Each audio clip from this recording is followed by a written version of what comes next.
bawat isa sasabihin natin, amazing afternoon, brother, sister. You are amazing.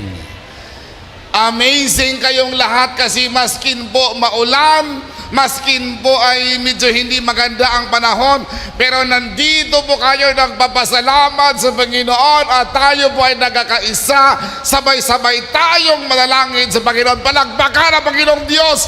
Praise the Lord! You're amazing. You are all amazing.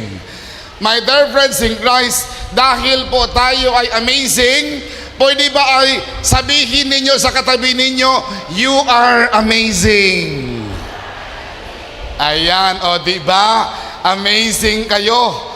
Dahil ay maskin malamig ang panahon, maulan, nandito pa rin tayo sa Panginoon, nagpapasalamat.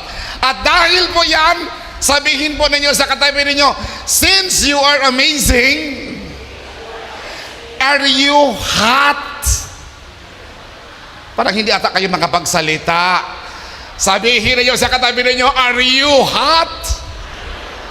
Ayan, o diba? My dear friends in Christ, sinasabi sa banal na kasulatan na para sa ating lahat na naglilingkod sa Diyos, we must always be hot. Dahil kung hindi tayo mainit sa ating pananampalataya, dahil tayo po ay lukewarm and cold in our faith, the Lord will vomit us out. Kaya dapat po tayo ay magiging, hindi po ako naniniwala mahina, dapat tayo ay magiging